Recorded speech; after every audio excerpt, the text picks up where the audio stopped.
الحمدللہ وکفا والصلاة والسلام علی من لا نبی بعد فاعوذ باللہ السمیع العلیم من الشیطان الرجیم بسم اللہ الرحمن الرحیم وَلَنَبْلُوَنَّكُمْ بِشَيْءٍ مِّنَ الْخَوْفِ وَالْجُوعِ وَنَقْصٍ مِّنَ الْأَمْوَالِ وَالْأَنفُسِ وَالثَّمَرَاتِ۔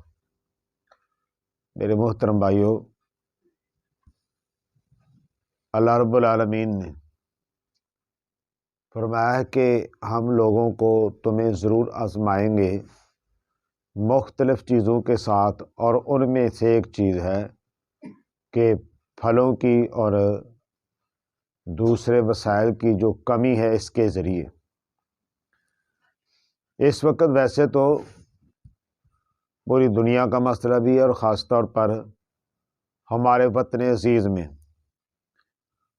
عام آدمی اور غریب آدمی کو مہنگائی نے بہت پریشان کیا ہے، اور یہ ہر آنے والا دن غریب آدمی کے لیے بہت زیادہ پریشانیوں کا سبب بن رہے ہیں۔ بھائیو، بات تو فکر والی ہے، لیکن اگر ہم قرآن مجید کا مطالعہ کرتے ہیں اور احادیث کا مطالعہ کرتے ہیں اور اسلامی تاریخ کا مطالعہ کرتے ہیں تو وہاں سے پتہ چلتا ہے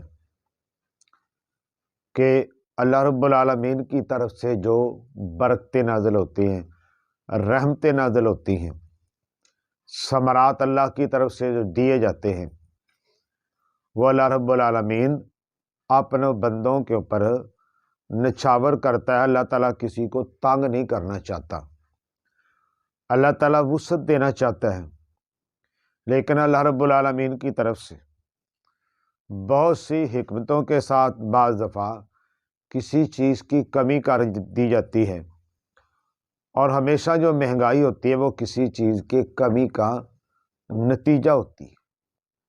یہ تو سمجھ لے کہ ایک قدرت کا نظام ہے، کوئی چیز اگر زیادہ آ جائے، کوئی قیمت کم ہو جاتی ہے، کم ہو جائے تو قیمت زیادہ ہو جاتی ہے۔ یہ ایک سسٹم ہے اللہ رب العالمین کی طرف سے بنایا ہوا۔ اور دوسری طرف ضروری نہیں کہ ہر چیز کے اندر یہ کلیہ پایا جائے، اور ہر مہنگی چیز کے پیچھے ہم یہ کہہ کے بات آگے چلا دیں۔ اس میں بہت بڑا ہاتھ جو ہے چیک اینڈ بیلنس کا بھی ہوتا ہے۔ کسی چیز کے اوپر اگر پابندی نہ ہو، اس کے اوپر چیک نہ ہو، اس کو پوچھنے والا کوئی نہ ہو، اس کی تحقیق کرنے والا کوئی نہ ہو، تو پھر وہ چیز بھی بے قابو ہو جاتی ہے، بے لگام ہو جاتی ہے۔ آج یہ مسئلہ بھی ہے کہ ہمارے یہاں چیک اینڈ بیلنس کا نظام جو ہے نہ ہونے کے برابر ہے۔ لوگ منہ مانگے دام جو ہے وصول کر رہے ہیں، اور ایسے حالات کے اندر جو امراء کا طبقہ ہوتا ہے وہ ہمیشہ کی طرح عام اور غریب آدمی کا خون چوسنے سے باز نہیں آتے، اور وہ موقع کی تلاش میں رہتے ہیں۔ اور ایسے موقع کے اوپر جب کہ مہنگائی کا ایک شور ہو اور مہنگائی ہو بھی تو وہ زیادہ دوڑ لگاتے ہیں، اور اس سے بڑھ کر موقع ان کے لیے اس وقت ہوتا ہے جب کوئی پوچھنے والا نہ ہو۔ تو آج تقریباً یہ بات بھی بہت حد تک ہے کہ ان کو پوچھنے والا کوئی نہیں، اور وہ بے لگام ہیں اور آزاد ہیں، جس طرح چاہتے ہیں غریبوں کا خون چوس لیتے ہیں۔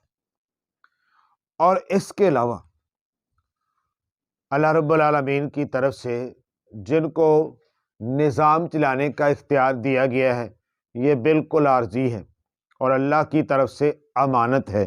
نبی مکرم صلی اللہ علیہ وسلم نے فرمایا جو لوگ ان کو اللہ حکمرانی دیتا ہے، اختیار دیتا ہے، اور وہ رعایا کے حقوق کے اندر خیانت کرتے ہیں، بے ایمانی کرتے ہیں، ان کے اوپر جنت جو ہے وہ حرام کر دی جاتی ہے۔ اس لیے رعایا کے حقوق ہیں، الا کلکم رائن وکلکم مسئول عن رعیتہ، رعیت کے بارے میں، لوگوں کے بارے میں پوچھا جائے گا۔ ہم نے تو تاریخ کے اندر یہ پڑھا ہے، حضرت عمر رضی اللہ تعالی عنہ وہ کہا کرتے تھے کہ اگر ایک دابہ، اگر ایک چوپایا اگر کوئی بھی جاندار مخلوق میں سے صرف انسان نہیں، مسلمان نہیں، معصوم بچے نہیں، بوڑھے نہیں، خواتین نہیں، دابا کوئی بھی مخلوق کسی بھی جنگل کے اندر اور کسی بھی صحرا کے اندر اور کسی بھی علاقے کے اندر، پہاڑوں کے اندر ایک جانور جاندار اگر وہ بھی پریشان ہوا، لڑکھڑا گیا، گر گیا، مر گیا، تو عمر کو اس کے بارے میں بھی پوچھا جائے گا۔ ہم نے تو اسلامی تاریخ میں یہ پڑھا ہے کہ حکمران جو ہے وہ باغ باغ کے بیس بدل کے، رات کے وقت اپنا لباس تبدیل کر کے، وہ اللہ کو خوش کرنے کے لیے روپ بدل کے لوگوں کے حالات معلوم کرتے ہیں، لوگ پریشان تو نہیں، لوگ کو مسائل کا شکار تو نہیں۔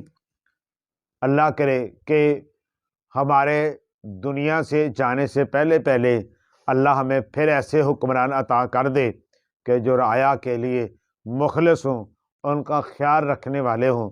اور بھائیو، بہت سے اس میں چیزیں ہوتی ہیں، ہم لوگوں نے یہ سمجھ لیا ہے کہ جو حکومت بھی آتی ہے معیشت کو بہتری کرنے کے لیے نعرہ لگاتی ہے اور ساتھ ہی کیا کرتی ہے، IMF سے قرض لینا شروع کر دیتی ہے۔ یہ سب حکومتوں کا جو بھی آتی ہے یہی کرتی ہے۔ یہ بھی بہت بڑی وجہ ہے مہنگائی کی، یہ بہت بڑی وجہ ہے مہنگائی کی کہ ہم غیر ملکی اداروں سے سود پر قرض لیتے ہیں اور وہ اپنی من مرضی کی شرائط ہم سے منواتے ہیں۔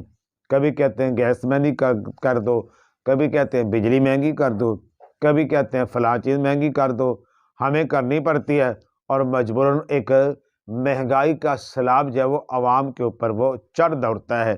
تو اس میں بہت زیادہ ایک وجہ کیا ہے، سودی نظام ہے کہ بس ہم نے سود کے اوپر انحصار کیا ہوا ہے۔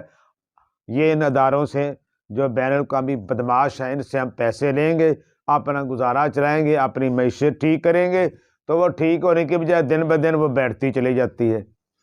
اور نبی علیہ الصلوۃ والسلام نے فرمایا جعل رزقی تحت ظل رمحی، میرا رزق میرے نیزے کے نیچے رکھا ہے۔ اور نیزے کے نیچے رزق ہونے کا بھائی کیا معنی ہو سکتا ہے؟ اس کا معنی یہ ہے کہ اللہ کی طرف سے رزق جو ہے وہ دین کے غلبے کے اندر ہے، دین کے اشاعت کے اندر ہے۔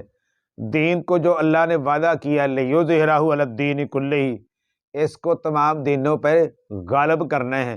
جب یہ دین غالب آتا ہے، اللہ اپنی رحمتوں کے، برکتوں کے، سعادتوں کے دروازے کھول دیتا ہے۔ تو پھر کیا ہوتا ہے؟ پھر ایسا ہوتا ہے کہ حضرت عمر رضی اللہ تعالی عنہ، ان کے دور کے اندر اللہ نے بہت وسائل کی جناب وسعت دے دی، اور وسائل کی وسعت کیا تھی؟ وہ مال غنیمت تھا، وہ مال فے تھا، وہ جزیہ تھا۔ آج کے مسلمان کو پوچھ لو جزیہ کیا ہے کہ مجھے پتہ ہی نہیں، مال فے کیا ہے مجھے پتہ ہی نہیں، غنیمت کیا ہے انہیں مجھے پتہ ہی نہیں، کیونکہ مسلمانوں نے اس سے واسطہ رکھا ہی نہیں ہے۔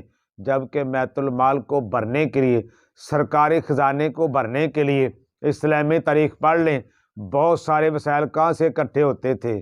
جزیے سے، مال فے سے، غنیمت سے، بہت سے وسائل ان سے اکٹھے ہوتے تھے۔ باقی زکوٰۃ اور عشر سے اکٹھے ہوتے تھے، ٹیکسوں سے بھی نہیں اتنا ان کو واسطہ تھا۔ اور غیر ملکی لوگوں سے قرضے لے کر معیشت کو ٹھیک کرنے کے بہانے بیڑا غرق کرنا، ان کا بھی اس سے کوئی ان کو سروکار نہیں تھی۔